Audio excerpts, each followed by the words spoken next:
imagino que ese título les causa mucha curiosidad, así como cuando durante la infancia o durante nuestra vida hemos escuchado expresiones como preguntando se llega a Roma o todos los caminos conducen a Roma. Pues realmente también a mí me causó curiosidad y me puse a indagar al respecto y quise hacer una comparación, una metáfora con este título, comparar la vida de Roma, la historia de Roma con el presente. Entonces quiero traerle algunas ideas que obviamente pues no soy un historiador, sin embargo quise captar algunos aspectos de la vida romana y compararlos con la vida actual. Entonces esta es la hoja de ruta que voy a seguir. Vamos a hablar sobre la creación de Roma, la República, el Imperio y qué nos han dejado los romanos. Este es un mapa de la antigüedad donde se mostraba cómo era la distribución geográfica y política de diversas regiones de Italia y sus vecinos. Ahí está la península itálica que todos conocemos, la Galia, Hispania, que es lo que hoy se conoce como España, y la parte de Portugal, estaba Mauritania, Numidia, que es el norte de África, y todos esos continentes circunscriben al escenario fundamental de esta presentación, que es el mar Mediterráneo. Allí se concentraron muchos eventos de la historia de Roma. Haciendo un acercamiento de la península itálica, vemos que Italia en ese entonces estaba conformado por un puñado de aldeas, una serie de aldeas como Etruria, donde vivían los etruscos, los sabinos, los volscos, diferentes pueblos que funcionaban como una ciudad-estado. Esa ciudad-estado tenían ellos sus propios lineamientos y no tenían, digamos, una relación los unos con los otros, excepto en los momentos en que ellos comenzaron a hacer guerras entre sí para ocupar toda esa zona de la península itálica. Miren allí a la parte de los etruscos, los sabinos, la parte del valle que se conocía como la Lacio, hacia el sur, donde estaban los latinos, y los montes apeninos, que era uno de los accidentes geográficos que siguen existiendo en nuestra historia. Mitológicamente hemos conocido la fundación de Roma como por esta foto de la loba que amamanta a los dos primeros habitantes de Roma, Rómulo y Remo, que también pues ha sido motivo de muchas otras versiones, como la del Ború, que ven hacia su derecha, y se encuentra como Rómulo y Remo están flotando, amamantándose de la loba, que está muy feliz con ellos. Entonces, evaluando cómo fue la descendencia de Rómulo y Remo, vemos que ellos vienen de la dinastía albana, donde dos hermanos, Numitor y Amulio, fueron los descendientes de esa dinastía, y que Amulio, queriendo ser el rey, el principal rey, desplazó a Numitor, y Numitor había tenido una hija llamada Rea Siliva, que al parecer tuvo unos gemelos con Marte, el dios de la guerra, que eran Rómulo y Remo. Rómulo y Remo, por las pretensiones de Amulio, fueron expulsados de Roma. Amulio le dijo a un servidor que los lanzara al río Tíber para que se ahogaran, pero ese servidor no cumplió las órdenes y los puso en una canasta estilo Moisés, y ellos navegaron hacia la otra orilla, donde fueron encontrados por una loba que los amamantó, y luego un pastor los rescató y los crió. Cuando ellos crecieron, se encontraron con el abuelo Numitor y comenzaron a conocer la historia de cómo habían sido expulsados. Entonces ellos vinieron, comenzaron a hacer un movimiento y expulsaron a Amulio y se quedaron como reyes.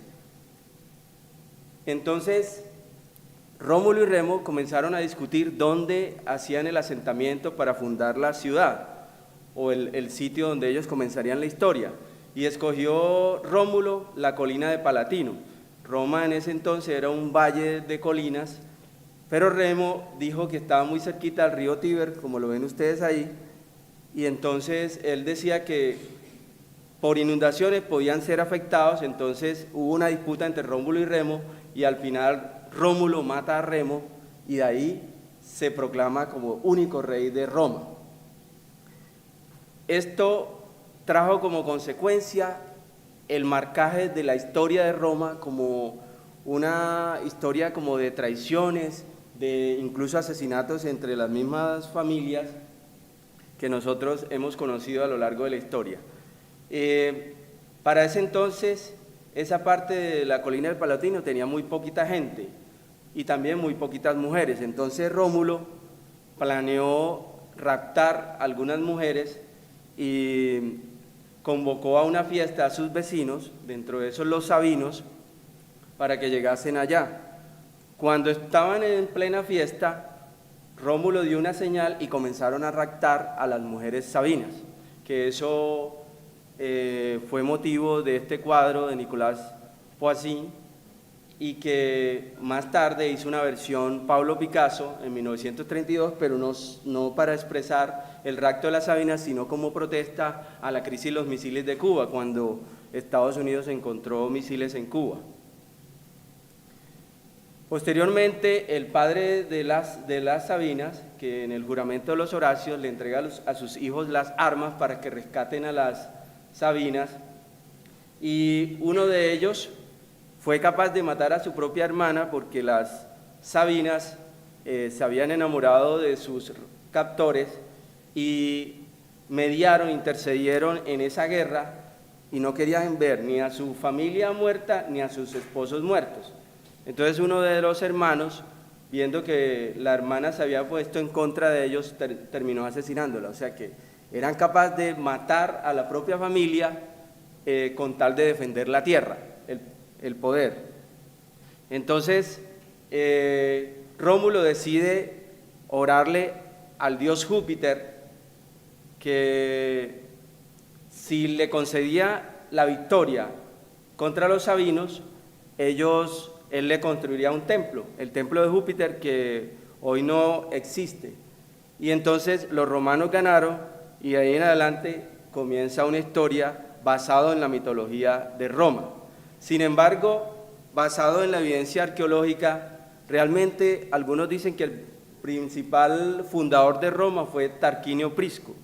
Tarquinio Prisco era un etrusco que existió durante esta época y que fue uno de los principales reyes de Roma, y comenzó a unificar al pueblo y a las partes, a la aristocracia de Roma. Entonces eso lo resumieron en una sigla que se ve por todas partes de Roma, y que se ve incluso esa sigla, ese acrónimo, hasta en las tapas de la alcantarilla de Roma. Describe una historiadora, Mary Beard, en su libro SPQR. Entonces, SPQR hace referencia a Senatus Populus que Romanus, o sea, las dos entidades principales de Roma, que son el Senado y el pueblo, donde reposaba todo el poder político de Roma. Cronológicamente se ha descrito la historia de Roma con 3 periodos: la monarquía, la república y el imperio. Esa monarquía estaba conformada por un rey que tenía poderes sobre la justicia, sobre los sumos sacerdotes, sobre el ejército y sobre el senado, que estaba compuesto por patricios, que era la clase aristocrática, la clase dominante, la clase que tenía el poder económico. Y la religión era más que todo politeísta, a diferencia de los griegos, que fueron sus antecesores y de los cuales ellos copiaron muchas cosas. La economía estaba basada principalmente en la agricultura, la ganadería y el comercio. Y la ciudad de Roma comenzó a hacer diferentes construcciones y una serie de murallas, incluso que una de las más conocidas era el Muro de Adriano, y a construir alcantarillados que hoy por hoy incluso todavía existen. O sea, fueron alcantarillados también diseñados que todavía existen. Entonces, esa monarquía fue dada por 7 reyes. Ya mencionamos a Rómulo, Numa Pompilio, que fue uno de los primeros en elaborar el primer calendario romano, Tulio Hostilio, que durante su época se caracterizó por muchas hostilidades contra los diferentes pueblos o aldeas vecinas, Ancomarcio, que comenzó a hacer construcciones marítimas, Tarquino Prisco, que ya se los comenté, Servio Tulio, que comenzó a elaborar el censo romano, y Tarquinio el Soberbio, que se caracterizó su reinado por muchas guerras entre los romanos. De hecho, un hijo de él fue protagonista de una violación contra una mujer de un amigo que se llamaba Lucrecia, que él se había obsesionado con ella, llegó a violarla, y un esclavo que estaba allí como testigo, él lo amenazó e incluso le obligó a inculparse.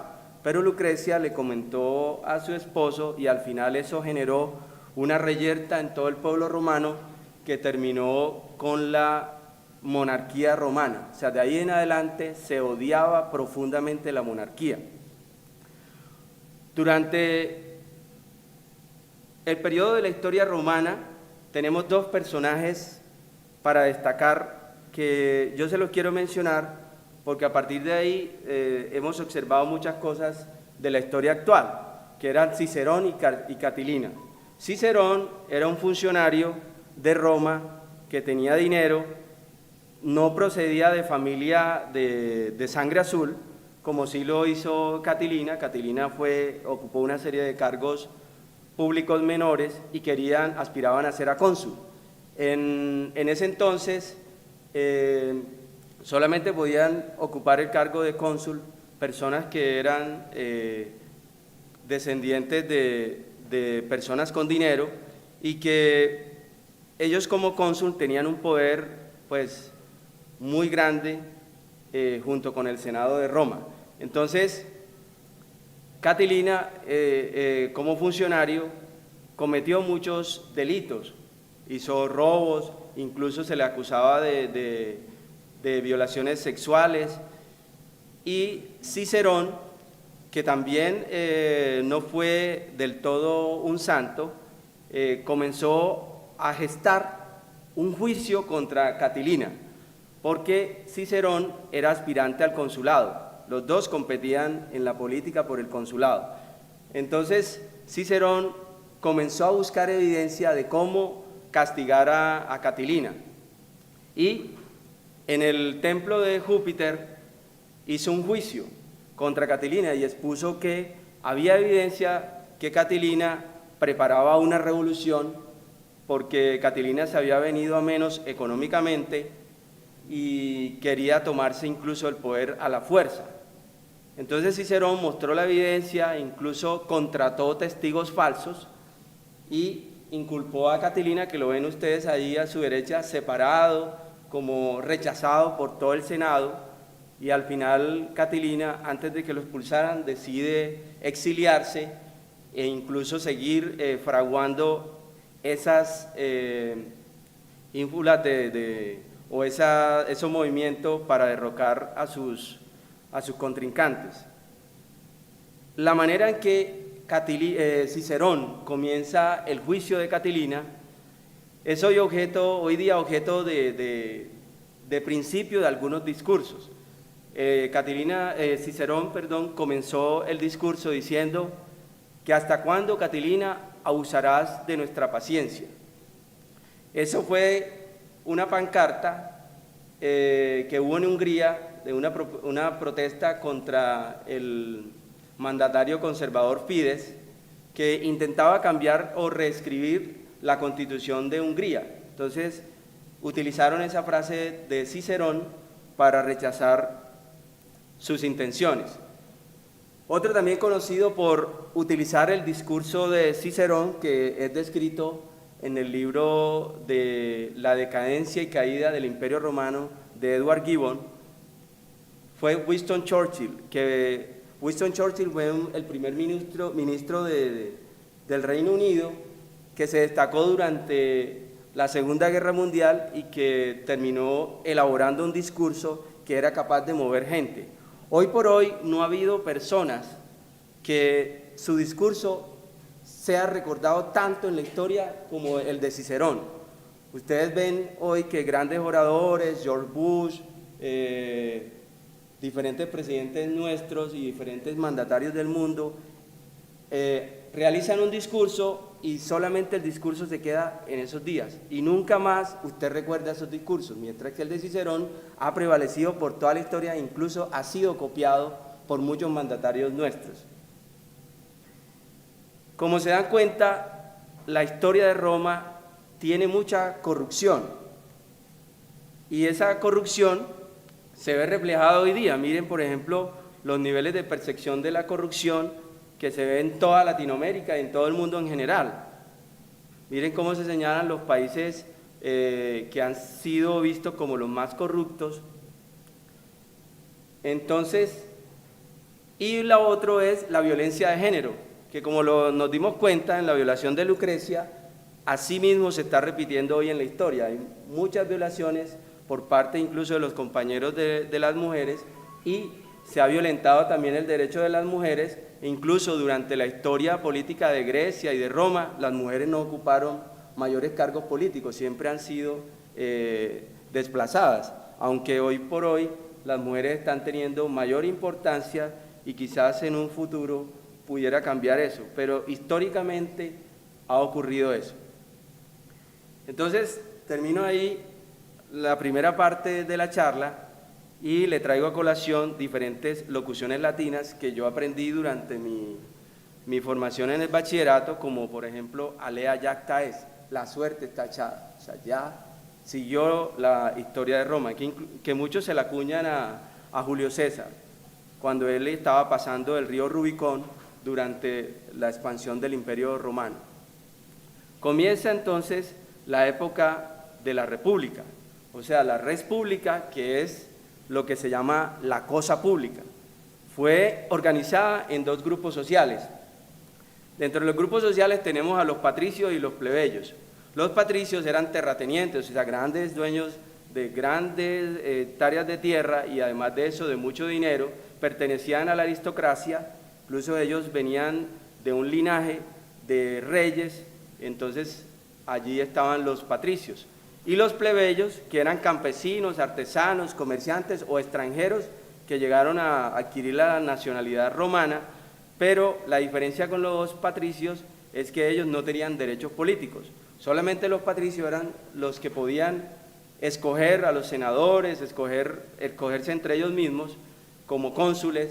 Entonces al final eso generó unas diferencias sociales que acabó con que los plebeyos le exigieran a los patricios que escribieran unos delineamientos que hacen parte de cómo iba a ser el funcionamiento de Roma. Eso lo copiaron ellos de los griegos, porque los griegos también copiaron su código de derecho griego y los romanos comienzan con esta parte a escribir los derechos de ellos. Entonces, inicialmente fueron 10 tablas, después 12 tablas. Inicialmente se escribieron sobre madera y luego se escribió sobre bronce. Y comenzó ya a nacer el derecho romano. Entonces se luchó mucho por la igualdad en ese entonces, sin embargo todavía los patricios prevalecían sobre los plebeyos porque los patricios eran los únicos que podían elaborar las leyes, los plebeyos no participaban, e incluso se llegó a prohibir el matrimonio entre patricios y plebeyos. Entonces eso siempre generó escozor entre los plebeyos y siempre se dieron muchas guerras civiles o muchos conflictos. Por el otro lado estaban las instituciones, que estaban los comicios, que tenía como papel votar por los reyes, elegir magistrados. Los magistrados gobernaban la ciudad y el Senado, que eran los que se preocupaban por elaborar la política exterior, la política económica y también de purificar las leyes, que realmente manejaban las leyes a su antojo, como ocurre hoy día en diferentes sitios del mundo. Como se dan cuenta, siempre ha existido una diferenciación de clases sociales. Siempre ha existido eso, incluso desde la era precolombina, siempre ha existido. Les traigo a colación un ejemplo que es el apartheid, que ocurrió en Sudáfrica y que abolió Nelson Mandela y sus seguidores. Ahí en esa doctrina se veía cómo había segregación racial entre los negros y los blancos. Los negros tenían que caminar por unas escaleras diferentes a los blancos, tenían que estudiar en colegios diferentes, incluso había líneas divisorias entre ellos y fueron objeto de mucho maltrato hasta que se abolió el apartheid. Bueno, vamos a otra parte y les traigo a colación otra frase latina: si vis pacem para bellum. Si quieres la paz, prepárate para la guerra.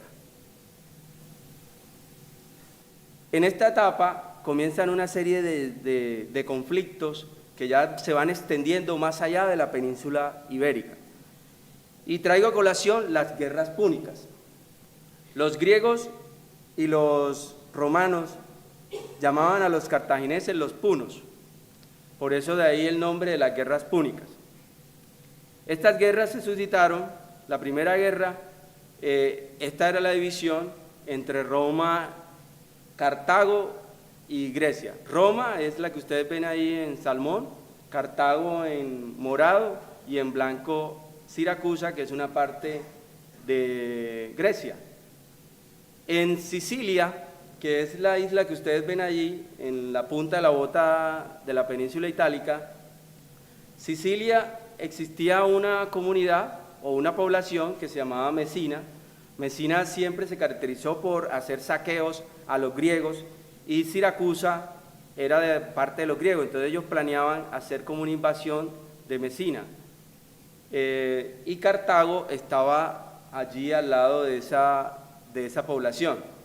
Mesina, en vista de que se le iba a planear un golpe de estado o se iba a invadir, comenzó a pedirle ayuda a los romanos y los romanos llegaron allá y empezaron a mediar en ese proceso, y los griegos le pidieron a los cartagineses ayuda y entonces hubo un pacto entre Roma y Cartago de no agresión, pero al final Cartago termina invadiendo a Mesina y comienza la primera guerra púnica entre los romanos y los cartagineses. Los cartagineses tenían una fuerza militar naval muy importante. Ellos siempre se habían dedicado, como se habían dedicado al comercio, ya que ellos son derivados de los fenicios, ellos tenían una gran fuerza naval, a diferencia de los romanos, que eran muy fuertes en tierra. Entonces los romanos intentaban atraer a la tierra a los cartagineses. Al final los romanos secuestraron una nave de los cartagineses y comenzaron a hacer réplicas de esa nave, incluso con modificaciones, y terminaron luchando también en el mar, y los romanos terminaron ganándole la guerra a los cartagineses. A partir de entonces hicieron una serie de embargos políticos y los cartagineses estuvieron obligados a pagarle una indemnización muy grande a Roma. Ellos estaban con mucho descontento y comenzaron a mirar a otros lados, o sea, no meterse por Sicilia, sino por otras partes, a dominar el mundo. Entonces, comenzó la Segunda Guerra Púnica. ¿Por qué comenzó? Se le encomendó a un general, Aníbal, a llegar por Hispania, que lo ven allí. Cuando llegaron a Hispania, que estaban ocupando esa parte, había un aliado de Roma, que era Saguntum, y Sagunto le avisó a los romanos, y hubo entonces un pacto otra vez entre los romanos y los cartagineses, y pusieron como línea divisoria el río Ebro. Pero los cartagineses, comandados por Aníbal, comenzaron a invadir a Sagunto, comenzó la guerra entre los romanos, y Aníbal se dirigió por todos los Pirineos, los Alpes, con sus elefantes y toda su tropa, y fueron ganando muchas batallas. Al final recorren toda la península itálica, llegan al frente de Roma, pero por alguna razón Aníbal decide no invadir a Roma. Algunos dicen que es porque no tenía suficientes tropas en ese momento, ya que había perdido muchas ahí. Otros dicen que quizás le dio miedo. En fin, la historia de Roma hubiese sido otra si Aníbal se hubiese decidido a invadirla. Entonces eso le dio pie a que los romanos se fueran recuperando y decidieron no invadir o no combatir directamente Roma, sino ir a Cartago e invadirla. Y al final Aníbal fue derrotado en la batalla de Zama, en Cartago, y entonces volvió a ganar Roma la Segunda Guerra Púnica. Esos embargos económicos nos recuerdan hoy día a lo que ha hecho, por ejemplo, Estados Unidos con Cuba, en el que hay un cierre de la parte económica y la tendencia es que el país no prospere económicamente y se generan una serie de conflictos internos que hace que la nación caiga. Sin embargo, los embargos económicos muchas veces no han resultado porque las naciones se tienden a acomodar a la situación y resisten esos embargos. En la Tercera Guerra Púnica, que fue suscitada también por la parte de esa diferencia y de esos embargos que hubo contra Cartago, se decide luchar nuevamente con Roma, pero esta vez se mandó como un infiltrado, que era Catón el Viejo, un representante de Roma, y se dio cuenta que los cartagineses estaban progresando y le estaban pagando la deuda a Roma. Entonces él se volvió muy preocupado y le dijo a todos: Cartago tiene que ser destruido. Y entonces comenzaron a mandar el ejército romano, que fue comandado por Escipión el Africano, y destruyeron a Cartago. Y se acabó la Tercera Guerra Púnica. En ese entonces ya Roma comenzó a dominar todo el comercio en el Mediterráneo y a ganar mucho dinero. Tanto dinero que fueron capaces de no cobrar impuestos y alimentar a mucha gente en Roma. Sin embargo, también hubo grandes diferencias sociales, hubo mucha hambre, muchos delitos, muchos atropellos de parte de la clase dominante y se gestaron muchos conflictos internos. Para tener en cuenta otro personaje de esa época, traemos a colación a Lucio Cornelio, que fue un luchador de Roma, un representante de Roma, que luchó contra Mitrídates, que en ese entonces era como un dictador. Sin embargo, Lucio Cornelio se volvió un dictador y comenzó a adquirir tanta fuerza en las diferentes batallas, como la batalla de Yugurta, y entonces él adquirió todo el poder y se volvió un dictador. Fue muy criticado porque durante su dictadura cometió muchos delitos y también fue conocido por su apetito sexual voraz, tanto para mujeres como para hombres.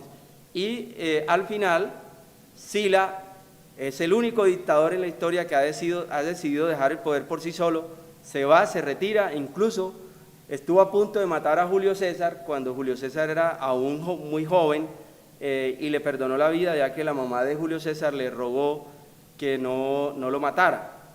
Al final se generaron una serie de conflictos internos que estaban desestabilizando el poder y se creó una figura en Roma que era el triunvirato, o sea, el gobierno de 3 personas. El primer triunvirato fue conformado por el Cayo Julio César, por Cneo Pompeyo Magno, por Marco Licinio Craso. Estos 3 se dividieron esa parte del Imperio Romano y mandaron a Julio César hacia las Galias, a Pompeyo hacia la parte de oriente, y Marco Licinio Craso se quedó en Roma. Julio César comenzó a ganar mucho poder, comenzó a ganar muchas batallas. En Roma se medía el poder por las batallas que se ganaban, entonces comenzó a ganar mucho poder y eso les dio mucho miedo a Pompeyo y a Craso, que comenzaron a gestar un complot para matarlo. Pero al final Julio César vence a Pompeyo y a Marco Licinio Craso y se queda con el poder y se convierte en un dictador que al final en una sesión del Senado, del Senado, ahí lo matan a puñaladas. Entonces, ese es otro evento de la historia de Roma en el que se marca por los asesinatos de los principales directores del gobierno en ese entonces. Volvió el país a caer en desestabilización social y se creó un segundo triunvirato, pero este segundo triunvirato lo que buscaba era revivir la res pública, o sea, la república, y estaba formado por Lépido, por Octavio y Marco Antonio. Ellos se dividieron a Roma y Lépido no quedó a gusto con la parte que le tocó y comenzó una guerra contra Octavio y Octavio le ganó y al final Marco Antonio, que decidió irse para el norte de África, donde conoció a Cleopatra y tuvo hijos allá y formaron muchas fiestas y todo, que eso lo describen en la historia, y al final Octavio dice que Marco Antonio era una amenaza para Roma, porque se estaba trasladando todas las celebraciones romanas para allá como considerando una nueva capital allá, entonces eso era un delito y además de otras cosas, y entonces Octavio terminó ganándole a Marco Antonio en la batalla de Acio y lo derrotó. Desde ahí en adelante, Octavio se convierte en el primer emperador de Roma. Octavio, que le dieron muchos títulos, cuando en la medida que ganó batallas, le llamaron el Augusto, que eso significa grande, el príncipe o el principal ciudadano de Roma, cónsul vitalicio, y él ocupó diferentes cargos. Él empezó a bajarse los cargos y pasó por todos lados, hasta sumo pontífice fue, y una de las cosas que él defendió mucho fue la Pax Romana, o sea, la paz de Roma, que eso buscaba la romanización de todos esos pueblos que habían conquistado, comenzaron a inculcar las costumbres romanas y a adorar a los dioses romanos. Sin embargo, posteriormente se abolen toda esa parte de la oración de diferentes dioses y al final el cristianismo bajo el edicto de Milán, impulsado por Constantino, se decide que la religión cristiana era la principal religión de Roma. Y hay pues una serie de divisiones políticas como las provincias que eran defendidas por unas limes, que eran los límites que ellos establecieron a través de una serie de cercas de los territorios hasta donde se extendía el imperio romano, con el fin de limitarlo, porque económicamente el imperio, como era tan grande, se fue haciendo muy difícil manejarlo. Entonces se dieron una serie de dinastías, como la dinastía Julio-Claudiana, la dinastía de los Flavios, la dinastía de los Antonios y los Severos, que tuvieron diferentes personajes. Por ejemplo, la Julio-Claudiana, Octavio Augusto, que defendió mucho la paz y se hicieron varias construcciones durante su imperio. Los Flavios, encabezados por Vespasiano, que fueron grandes administradores y constructores. Él también reorganizó el imperio, y los Antonios, que eran 6 emperadores que ampliaron el imperio, y los Severos como Caracalla, que otorgó el derecho a la ciudadanía a los habitantes de las provincias romanas. Entonces, al final, durante esa parte del imperio, llegó un emperador que era Diocleciano, y para intentar minimizar el daño que se hacía por la parte del imperio tan extenso y no poder dominarlo, decidió dividirlo en dos, en un imperio de Occidente y un imperio de Oriente. Él se quedó con la parte de Oriente, dominando con un ayudante que era un César, y Maximino se quedó con el imperio de Occidente. Al final se dio en esa época una cantidad de diferencias sociales, hambre, mucha pobreza, muchos conflictos internos, que esto trajo como consecuencia el empobrecimiento del imperio romano, y se dieron muchas epidemias. La epidemia de malaria, que aquí como la ven Julio Aristides Sartorio, hizo ese cuadro en representación de eso. Roma había sido siempre endémico de la malaria por mucho tiempo, y la malaria por falciparum. Y otro autor, otro pintor, como Maurice Dudevans, hizo este cuadro como el fantasma del pantano, y el fantasma del pantano era la malaria. Entonces, miren cómo las enfermedades también han sido las que han gestado como la historia del mundo. Uno de los cuadros también importantes donde las enfermedades cobran importancia es el cuadro de Eugène Delacroix, que representó la muerte de Marco Aurelio por una peste. Entonces al final estas pestes disminuyeron la población y debilitaron el Imperio Romano, que lo hizo presa de muchas invasiones de los bárbaros, que eran los pueblos que estaban alrededor de ellos, los germanos, los galos, etcétera. Comenzaron a invadirlo y ya encontraron un pueblo romano sin tanta capacidad para defenderse. Esto que nosotros vemos de la pobreza a lo largo de la historia de Roma, también la seguimos viviendo nosotros. Nosotros en América Latina hemos visto cómo la pobreza, las diferencias de la pobreza, las diferencias sociales se ha ido incrementando en el tiempo a pesar de algunas medidas que se han tomado. Sin embargo, la pobreza sigue rampante entre nosotros. Y miren, por ejemplo, cómo las ciudades del interior de Colombia, como Quibdó, hay unas grandes brechas sociales donde se ve un incremento en la pobreza extrema, y en ciudades de la región Caribe también se observa eso. Entonces miren que el poder y las diferencias, las políticas que no han sido adecuadas o de buen impacto en la población han generado una gran cantidad una gran brecha social. Entonces, ¿qué nos han dejado los romanos? Los romanos nos dejaron muchas cosas. A lo largo de la historia de Roma, los ganadores de las contiendas hicieron monedas, y de pronto nosotros recordamos la frase de los cobradores de impuestos cuando se dice al César lo que es del César. O sea, las monedas, la parte económica, la parte de la vida del reinado, o sea, de los gobernantes, a eso le corresponde esa parte. Y vemos cómo nuestros fundamentos en la parte de la división política de Colombia derivan en parte de Roma. Sabemos que también deriva de la parte de la Revolución Francesa, que nosotros hemos copiado muchas cosas.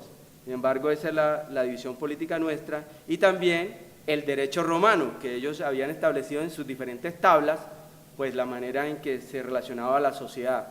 También le debemos el latín. De esas frases que he colocado allí, vemos que las lenguas romance o no latina, como el español, el portugués y estos que ustedes observan, son derivados del latín romano. Y muchas construcciones, como el circo romano, que hace referencia hoy a nuestras plazas de toro, a las canchas de fútbol incluso, y los que le comentaba en la primera parte, que eran el alcantarillado romano. Esa era la cloaca máxima, que algunos se jactan con decir de que la pasaron en una barca.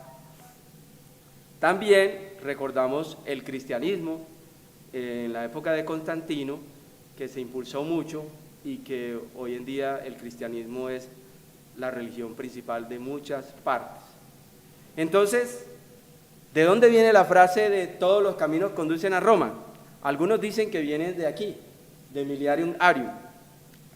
Esa era una parte que construyó Augusto en el foro romano, en el faro romano, y que, sí, el foro romano, y que ese sitio demarcaba como la distancia que había de los diferentes puntos de Roma con Roma como tal. Entonces usted iba por las calles y encontraba unos avisos que decían: estamos a tantas millas de Roma. Y también ahí se escribía quién era el que dominaba ese territorio. Y entonces, pero ese Miliarium al final desapareció e incluso ha sido reconstruido en algunas ciudades también como punto de referencia. Y entonces de ahí puede venir la frase de todos los caminos conducen a Roma. La otra explicación que le dan es que como Roma estableció una gran cantidad de caminos empedrados para comunicarse con sus diferentes provincias, eso hizo que Roma se acuñara esa frase. Finalmente, esta frase o esta locución latina también que dice finit coronat opus, el fin corona la obra. Muchas gracias.